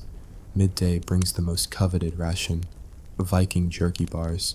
These dense cakes of minced reindeer meat, blended with honey, crushed nuts, and handfuls of dried bog blueberries, are pressed into brick shapes. You gnaw at the bar, each chunk requiring the might of your forearms to dismember. It's chewy, sweet, and slightly tangy, like nature's energy bar, circa 900 AD. You glance at your neighbors. Some crumble theirs into horn cups of water to make a meaty broth. Others savor it in slow, warrior-like bites, closing their eyes in blissful reverie. But the real showstopper is the fermented fish head. The quartermaster brandishes a cod skull that's been fermenting in a leather pouch for weeks. Legend says the stronger the stench, the more fear it inspires in enemies.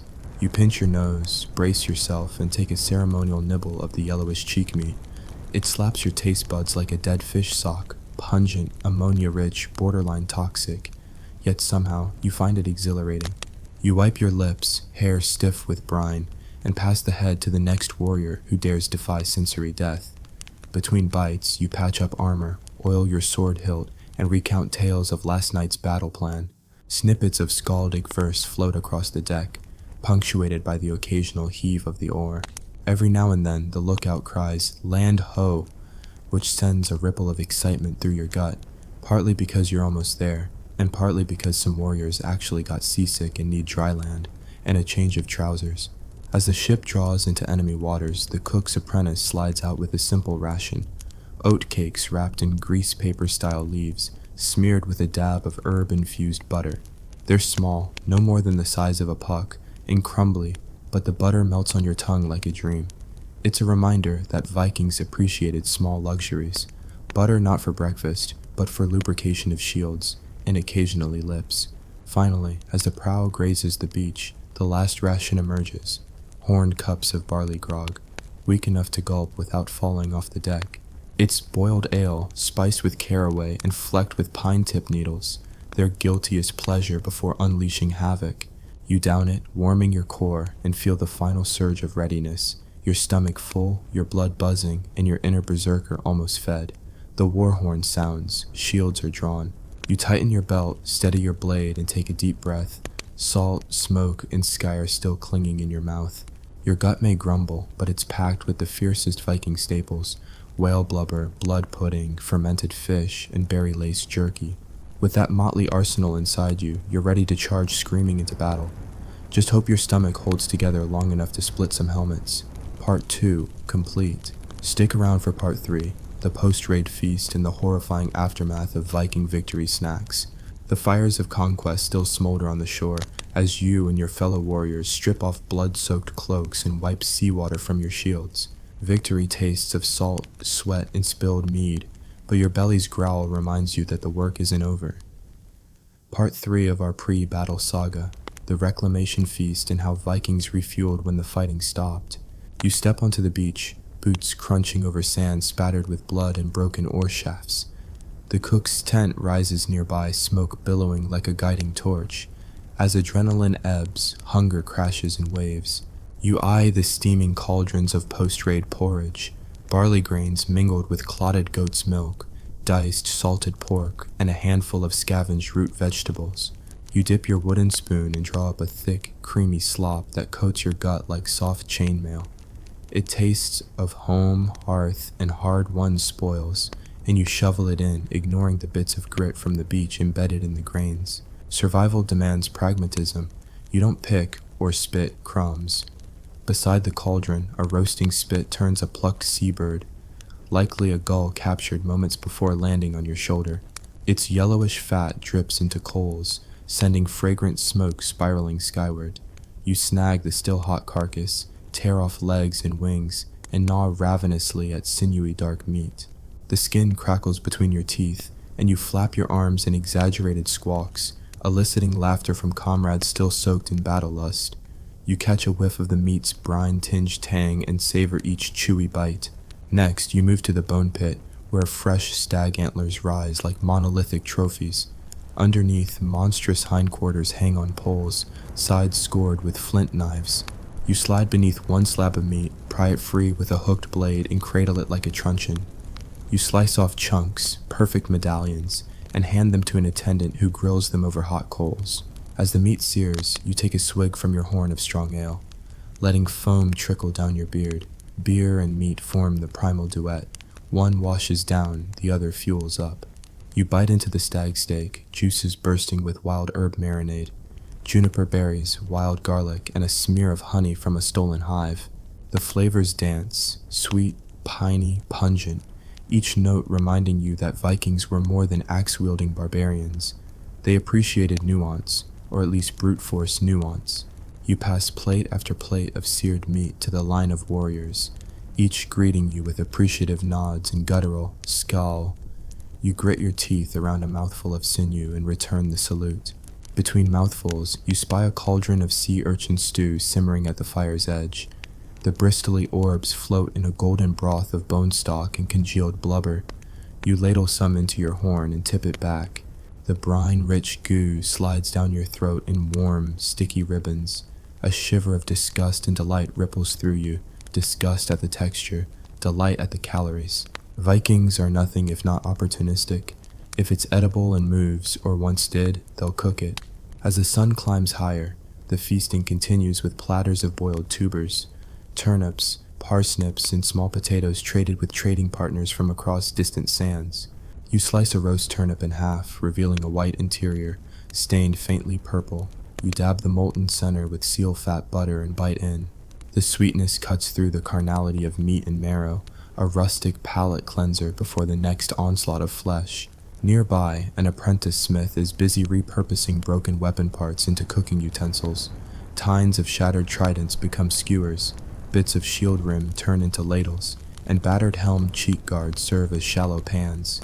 You borrow a makeshift spoon and serve yourself a dip of fish roe gruel, tiny orange pearls floating in salted broth, popping on your tongue like fiery caviar. You wink at the smith as you return the spoon, thankful for Viking recycling ingenuity. Mid-feast, the bard stands and ushers silence. He uncorks a horn of fermented goat's milk, thick and tangy, and pours it into smaller cups. This isn't dairy as you know it. It's slightly fizzy, pinkish around the edges, and smells like a barnyard on fire. He proposes a toast, to Odin, to Loki's tricks, and to the fallen who won't taste this repast. You lift your cup, raise it high, and drink in one pull. The sourness tightens your face but ignites your spirit, binding you closer to your tribe. Next course, salted eel, filleted lengthwise, brined for days, then lightly roasted. The eel's skin bubbles under the heat, flesh firm and oily. You pinch a strip, roll it between fingers, and slide it into your mouth. The smoky oil coats your gums, promising slow burn energy for tomorrow's pillaging, or at least till dusk. You catch a whiff of its aroma and think, if enemies could smell our cuisine on the wind, they'd surrender immediately, though perhaps just to avoid dinner. The final savory treat arrives, cheese from the hill farm beyond the fjord. The curds are pressed into discs, then rubbed with warmed fats and herbs to form a crust. The cheese inside is crumbly, tangy, faintly mushroomy, almost palatable. You cube a piece and pop it into your mouth, feeling the salt and herb mixture tack on your tongue. Not everyone's cup of mead, but the calcium builds strong bones for shield walls. By late afternoon, your armor feels tighter, your gut heavier, and your eyelids droop, yet the feast marches on with sweet reprieve. Honey cakes. The cook presents slabs of dense-grained bread, dunked in honey and studded with raisins and crushed nuts. You break off a hunk, sticky with amber sweetness, and let it dissolve on your tongue. Each taste evokes memories of summer flowers and the impossible dream of a life without constant battle. As twilight approaches, the fires die back to embers. The last ration is passed, cups of warm spiced mead, infused with bitter herbs that calm your nerves and soothe the day's aches. You hold your cup, eyes closing as the firelight flickers over your fellow warriors' faces, warrants of your shared struggle and shared feast. You wash down the final sips and sit back, belly full to bursting, heart content, but your mind on the morrow. This reclamation feast wasn't mere gluttony, it was strategic refueling, a ritual of life and death. For tomorrow, when new ships set sail or new walls crack beneath your axes, you'll carry the memory of this banquet, the pottage that warmed your core, the marrow that fueled your sinew, the sweet honey that soothed your soul, and even the fermented goat's milk that tested your bravery. You rise unsteadily, patting your stomach as the chief stands once more. He raises his horn, voice low and resonant. Tonight we celebrate triumph. Tomorrow we prepare for more. Let none go hungry, let none go thirsty, and let none lose their edge. You cheer and reply, teeth glinting, blades at your side. Dinner was won, the war continues. Part 3, complete. Prepare for the final course. The grim dawn repast before the next raid, where raw desperation meets primal instinct and only the fiercest stomachs endure. Hey guys, welcome to part 4. Our final chapter, the grim dawn repast before the next raid, where Viking hunger meets the raw urgency of war. You wake before first light, muscles stiff, belly still full from yesterday's reclamation feast, yet appetite gnaws anew. There's no mead this early, your liver gets a break, just the cold gray silence of the fjord. The cook's apprentice, bleary-eyed and nursing a bruise from sworn-in drunks, hands you a horn of lukewarm bone broth. It smells of last night's embers and dawn mist. You raise the horn in a silent salute and gulp it down. The liquid slides down hollow, thin, savory, barely there, but it coats your gut in a gentle warmth that says, "You'll need this." Next, you're handed a small bundle of smoked fish heads wrapped in birch bark. Inside each head, the tender cheek meat remains, firm from overnight smoke and salt. You pop off a gill flap, suck out the gelatinous membrane, and chew thoughtfully. The flavor is intense, sea foam and campfire, a taste that sticks to your ribs like a promise of energy. You swallow, eyes watering, and crack the next head with your teeth, extracting every scrap. Between bites, you join the line of warriors for the ritual stone mash. A monstrous granite mortar sits on the deck. Inside, boiled tubers, parsnips, turnips, and a wild tuber, rumored to cause visions if overeaten, are pounded with clubs. The resulting mash is coarse, flecked with skin and grit. You spoon it into your bowl, smearing a pat of seal fat butter on top. Each mouthful crunches as the grit grates your teeth, and you love it. This is the fuel for marches, swings, and the inevitable scramble up enemy walls. A bell rings, time for the blood omelet. The cook cracks fresh eggs, stolen from coastal settlements, into a hot iron pan. Then sheep's blood trickles in, bubbling instantly and turning a dark mahogany. You tilt the pan to fold the mixture. The aroma is metallic, rich, and somehow invigorating. You scrape off a wedge, fold it onto a flatbread, and fold that into your mouth. The combination of protein, fat, and iron is a warrior's breakfast in microcosm. Quick, brutal, unforgettable. As the sun peaks above the horizon, you're handed a final ration. Barley biscuits smeared with runic butter, a pungent concoction of tallow, wild garlic, and crushed nettles. Each bite delivers a flash of heat and spice that flickers through your veins. You close your eyes, imagining the bite energizing your limbs for the chaos to come. You finish with a breath of honey vinegar tonic, mead diluted with water and steeped overnight with dill and mustard seeds. The sharp tang wakes your senses, clearing any lingering drowsiness. Your throat cools, your mind sharpens, and every cell tingles with anticipation. You form up on the deck, weapons at the ready. The longship's prow cleaves through morning glass. Oarsmen silent, sails unfurled. You tighten your belt, adjust your helmet, and flex your hands around axe and shield. Your belly is both heavy and braced. You feel the layered armor of broth, marrow, smoke, and spice protecting you from within. The war horn sounds, a deep, resonant call that vibrates your bones. You let loose a roar in Old Norse, a wordless surge of unity and fury. The distant silhouette of enemy ramparts emerges against the pale sky. Your gut roars back at you. Let's eat war for breakfast. You sprint up the gangplank, boots crunching, heart pounding, armed with the savage nourishment of your ancestors. And as you clash against shields, flames licking ramparts, and blood mingles with salt spray, you know your pre-battle repast wasn't just food, it was a crucible. Each broth, each smoked fish head, each rough mash and bloody omelet forged you into a vessel of relentless aggression. Because Vikings didn't just hunger for victory, they fed on it every dawn before the first swing of steel. Scowl to the final repast, and to you for sticking through all 4 courses of Viking survival horror. May your gut be iron, your spirit steel, and your axe relentless. Imagine being judged by your neighbors, accused of witchcraft or cattle theft, with your fate decided by a chicken bone or a hot iron. Welcome to medieval justice. Think juries and legal briefs sound boring? Think again.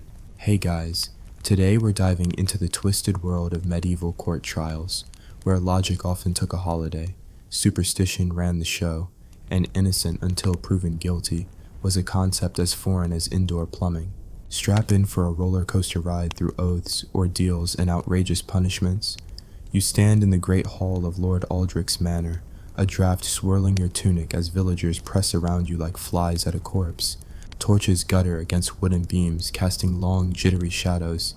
At the dais, the Lord sits in full regalia, fur-lined cloak, bejeweled collar, and an expression that says he's already decided your fate, but will at least pretend to listen. Beside him, his seneschal whispers notes on a scrap of parchment. You clutch your one piece of evidence, a broken plowshare you insist belongs to your neighbor, old Bertrude the baker, accused of framing you for theft. The trial begins not with opening statements, but with a ritual oath. You're summoned forward and presented with a small medieval Bible, actually a crudely bound volume of psalms heavier than your newborn calf. The bailiff intones, "Swear upon this holy book and the bones of Saint Etheldreda that you speak only truth, under penalty of God's wrath." You wrap your sweaty hands around the tome, your knuckles whitening, and solemnly vow your honesty. The crowd murmurs. Oaths are taken seriously here. Lie under oath, and you'll face excommunication, or worse, being boiled in oil, courtesy of theological precedent. Next, witnesses are called. Your neighbor Bertrude hobbles forward on a cane, clutching a basket of stale rolls as if it grants her authority. She insists she saw you filch her plowshare at dawn while you were supposedly home milking goats. Then her son, a lanky youth with suspicious rashes, offers his testimony. "I saw a man with your build, sir, near our barn at cockcrow." Each testimony is met with nods, scoffs, or shrugs from villagers who will decide your guilt in whispers inside. Glances. Now comes the twist, the ordeal. Medieval courts often relied on divine judgment rather than evidence. Today's choice, trial by cold water or trial by hot iron. The Lord presents two options. Cold water, blindfold you, tie your thumbs behind your back, and plunge you into the village pond. If you float, it's proof you're guilty, because the pure sink and the wicked bob like corks. If you sink, you're innocent, but risk drowning. Or hot iron, pick up a red-hot iron rod, carry it 3 paces, and drop it. After 3 days, heal unscarred, and you're exonerated. If not, you're clearly cursed. You sweat through your tunic. Both choices feel like you're signing your death warrant. The crowd leans in. Lord Aldrich clears his throat. Trial by iron if you dare. You swallow, heart pounding. Grasping the iron rod will sear flesh, possibly stop your heart. Yet floating in freezing water seems equally lethal. You exchange terrified glances with your hired advocate, a wandering monk named Brother Osric, whose legal training consists of memorizing the Psalter and a vague notion of Roman law. You step forward to select. The crowd hushes. In that moment, you weigh options. Cold water's immediate danger versus the slow burn of sepsis from a branding. Sweat beads on your brow. You choose the iron, preferring to burn quickly rather than drown slowly. The blacksmith brings forth a glowing rod, eyes glowing behind soot-smeared goggles. You seize the iron with trembling hands and march 3 paces across the hall, steam hissing from the floorboards. Flames lap at your sleeves. The acrid stench of burning linen fills your nostrils. You drop the rod and stagger back. The bailiff wraps your hand in linen and socks, and you're released to await the verdict in the village infirmary. A crooked hut repurposed as a makeshift court hospital. Brothers of the monastery watch over you, mumbling prayers and applying poultices of ground herbs, cow dung, and stale ale. You lie on a straw pallet, feeling both relief and terror. Relief that you survived the ordeal, terror that your hand might fester and condemn you. While the 3 days crawl by, gossip spreads like wildfire through the village. Some discount the trial entirely. "The Lord's daughter hated him," they whisper. "This was vengeance, not justice." Others swear God will intervene and heal the wound. If he's innocent, his hand will be whole. Mark my words. You cough in fever, half dreaming of rabbits wearing lawyers' wigs.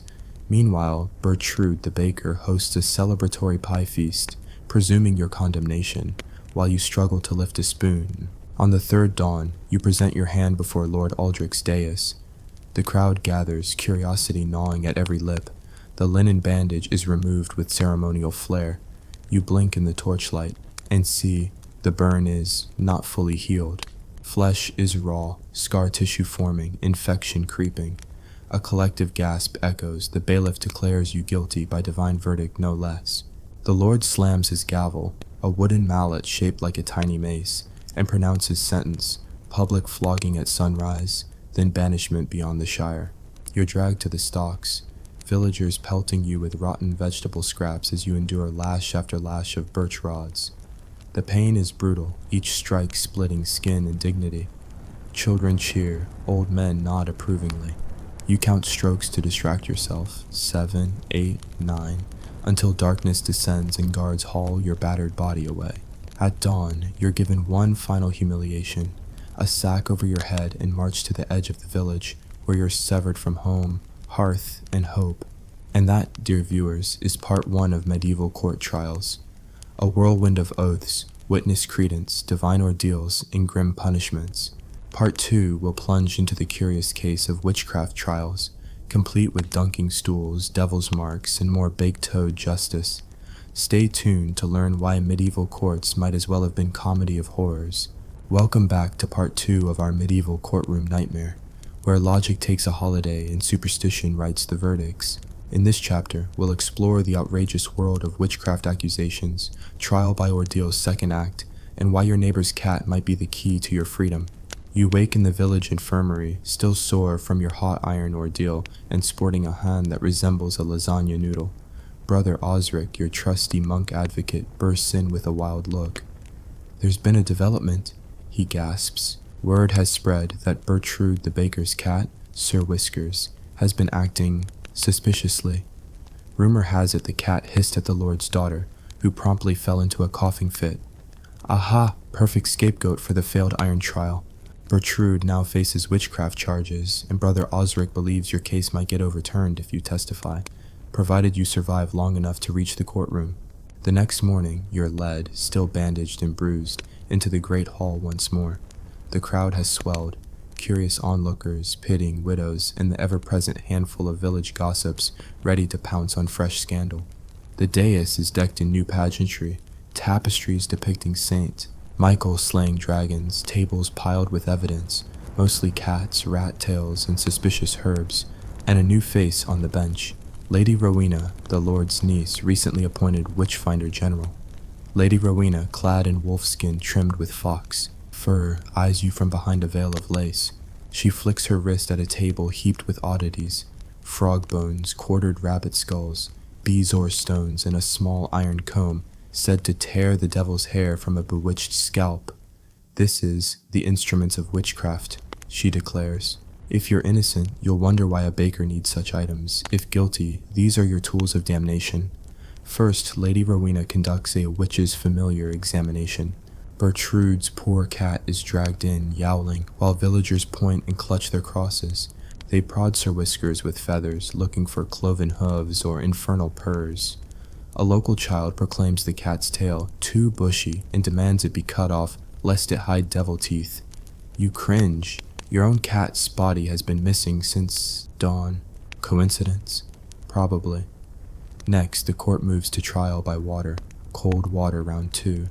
But this time, methodology has evolved. Instead of a village pond, they've dug a deep wooden vat inside the hall to prevent escape. Bertrude's hands are bound. She's lowered gently into the murky brew. The crowd holds its breath. If she floats, witch, if she sinks, well, hopefully someone brings a rope. To everyone's shock, Bertrude sinks like an anchor, bobbing back up after a dramatic gasp. The assembled villagers erupt in confusion. "She's innocent!" they shout. "Devil's trick!" counters Rowena. The law is clear. Sinking proves innocence, but also leaves you half drowned. So she's immediately hauled out, slapped into toweling, and earmarked for the final ordeal, trial by fire. At this point, your own bandaged hand throbs with existential dread. Could you argue Bertrude into a reprieve? Brother Osric scribbles his notes, frantically flipping through a damp psalter for precedent. Meanwhile, Lady Rowena declares, "Witch by water, witch by fire. Let us see if the flames will blanch her unholy flesh." The hall gasps, 2 ordeals in 1 day? Even for medieval standards, this is overkill. The fire test arrives. Bertrude is to walk barefoot over 3 heated plowshares arranged in a triangle. If her feet remain blister-free after 3 days, she's innocent. If not, she's undoubtedly in league with Satan. The blacksmith tends the coals, stoking them to a blazing red. The plowshares glow ominously. Bertrude, shivering, steps forward. She places 1 foot tentatively on the first iron plate. Her face contorts, but she doesn't scream. 1 down. 2 more plates remain. She crosses each in turn, the crowd silent save for the crackle of burning straw beneath the iron supports. She stands triumphant, barely, on the final plate, and is helped off. The bailiff wraps her feet in linen, and another 3-day healing vigil begins. You slump in your seat, wondering if this is justice or a festival of torture. The Lord peers down at you. "Your verdict stands," he pronounces blandly, "but feel free to offer testimony against Lady Rowena's methods. We pride ourselves on balanced jurisprudence." You attempt a protest. "My lord, if infractions of natural law can be reversed by thermal injury, perhaps there is hope for my burnt hand, my case." He nods politely, then turns to the next. Docket, Thomas the Tanner accused of cattle rustling. Off you shuffle, battered by flame and faith. Over the next days, Bertrude endures bandaged vigil, Lord Aldrich furrowing his brow over conflicting signs of divine will. You convalesce in the infirmary, feasting on dry bread and sour ale, despising cats and wondering if relocating to a neighboring county would be safer. Brother Osric brings you news. The tanner's trial is going poorly. Judges have employed combat by champion, selecting professional wrestlers to fight on the accused's behalf. Medieval legal aid, a burly pugilist swinging maces for you in court. You quiver at the thought. On day 3, Bertrude returns to the hall. Her feet, thick with calluses and bandages, show slight redness, but no severe burns. Lady Rowena protests, "This is sorcery. No mortal could heal so fast." Lord Aldrich shakes his head. Then by the laws of Christendom, you are absolved. Bertrude collapses in tears, hugging her cat, now with a mandatory muzzle to prevent witchish hissing. The crowd cheers, you exhale. Divine justice, however absurd, has spoken. Your moment arrives. You hobble forward, hands still wrapped in burnt linen, and speak up. "My lord, I contend that water and fire are unreliable arbiters. Allow combat by champion on my behalf." The hall erupts, gasps, whispers, a few cheers. The tradition of trial by combat allows the accused to choose a champion to fight for them. The winner's side deemed righteous. You nominate Brother Osric, who protests that monks don't swing axes, but under pressure he agrees, wielding a stout staff. The combat is set, champion versus champion in the courtyard at dawn. The populace gathered to witness 2 men beat each other until one surrenders or lies unconscious. You retch at the thought, but prefer it over watching your hand rot. That night, you and Osric train. Strategically, he dodges and you offer coaching from your pallet. You accidentally throw a pewter mug at a visiting noble's foot. More trouble. At first light, the courtyard fills as trumpets blare. Bertrude, now a free woman, watches from the sidelines, along with Bertram the Tanner, whose champion duplicates your ordeal in reverse. Brother Osric and the royal pugilist square off. The fight is brutal. Osric, surprisingly nimble, uses monastic footwork. The pugilist swings heavy blows. The battle drags on, staff versus mace, until Osric ducks under a wide swing, trips the pugilist, and cracks his elbow with a swift strike. The champion yells, drops his weapon, and yields. A hush falls, then cheers. By trial of combat, you are vindicated. The Lord declares you innocent. Your hand will keep or lose its finger based on healing, not divine whims. You kneel in thanks, sympathy for the beaten champion, and a vow never to challenge a monk to a duel again. The crowd disperses, gossip already shifting to the next scandal, likely involving a suspected werewolf and the slaughter of an unfortunate sheep. You limp away, pondering the day's lessons. That medieval law was less about right and wrong, and more about which method of torture your lord preferred. That's it for part 2. Witch trials, double ordeals, and gladiatorial justice. Stick around for part 3, where we dig into charters, bribes, and the horrifying world of medieval fines that bankrupt entire families faster than you can say stable rat. Welcome back to part 3 of our medieval courtroom saga, where justice isn't blind, it's just wearing a patch over one eye and squinting the other. Today we're diving into charters, bribes, and fines so ruinous they made people wish for quick death, or at least exile. The great hall is rearranged once more. The dais is draped in parchment, and not just any parchment, but freshly sealed charters, scrolls bound with red wax, and ledgers as thick as a dwarf's thigh. A hush falls as the Lord enters, flanked by his steward clutching a heavy tome of dues and dues of dues. You, still sporting that slightly mangled hand, take a seat on the lowest bench, just above the dogs and the fleas. First on the docket, Sir Roland of Redwich, accused of improper use of common grazing lands. In plain English, he let his pigs run wild in the villagers' wheat fields. The steward unfurls a charter dated last Michaelmas, detailing every permitted pig per household. Sir Roland protests, "Your charter says I may graze 3 pigs, and I had precisely 3. The steward snaps the scroll, "But not in the common wheat stubble, sir. Clause 7, paragraph 2, subclause C. No swine shall root within 50 paces of sown fields between dawn and dusk." Sir Roland's face falls. The jurors, local freeholders who profit from his pig's absence, nod solemnly. Now, the fine is announced, 40 shillings, payable in 2 weeks, or else Roland forfeits his sow and boar. 40 shillings is more coin than Roland sees in a year. You stifle a laugh. The man's forced to choose between bankruptcy or watching his livestock executed. He fumbles in his purse, offering a purse of silver bribe instead. 15 shillings, good lord, and I'll throw in my favorite sow. The steward glares. Bribery is itself a capital crime. Sir Roland's slate is wiped clean of swine, but blackened. Forever in the records, a stain worse than any muddy snout. Next comes Lady Mabel, charged with illicit brewing of ale. It seems she sold her home brew at market without paying the excise.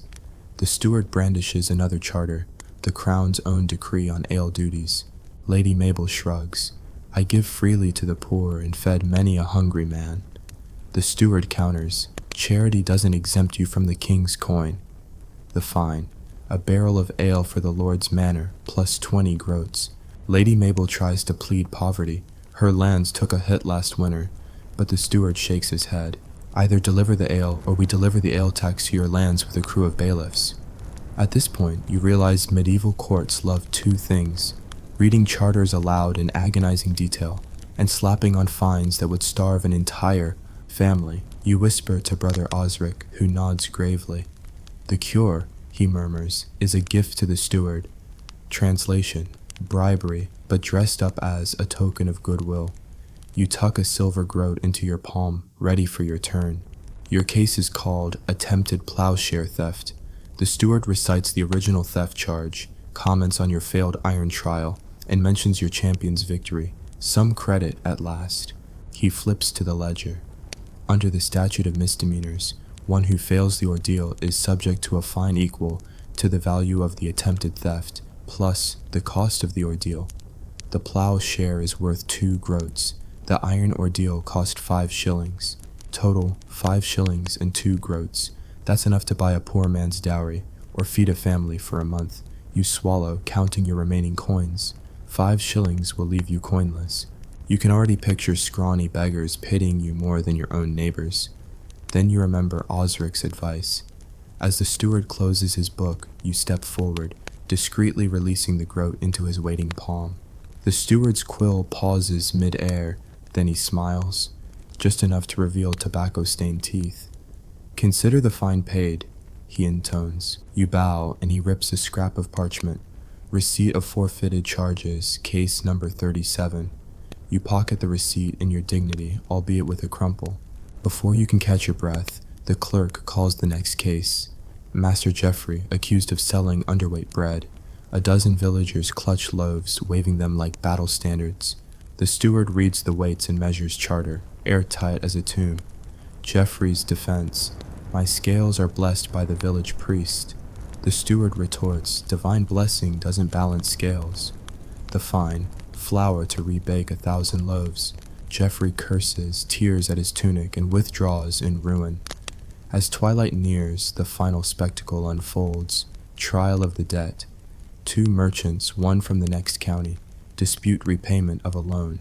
The plaintiff demands 100 groats. The defendant counters he already paid 80. A flurry of IOUs, sealed parchments, and witness testimonies ensue. Eventually, a compromise emerges. Payment of the remaining 20, plus interest of 5 more for court costs. Interest. You feel a chill. Medieval courts invented predatory lending before skyscrapers and credit cards. The Lord concludes, let all take heed. Charters are binding, bribes are inevitable, and fines are the marrow of our coffers. The gavel falls, echoing through the hall. You stagger out into the dusk, a mixture of relief and disgust coursing through you.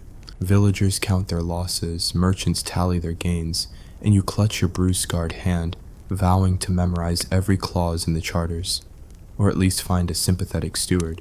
That's a wrap on part 3, charters read by candlelight, bribes slipped under the table, and fines so cruel they'd make a tax collector weep.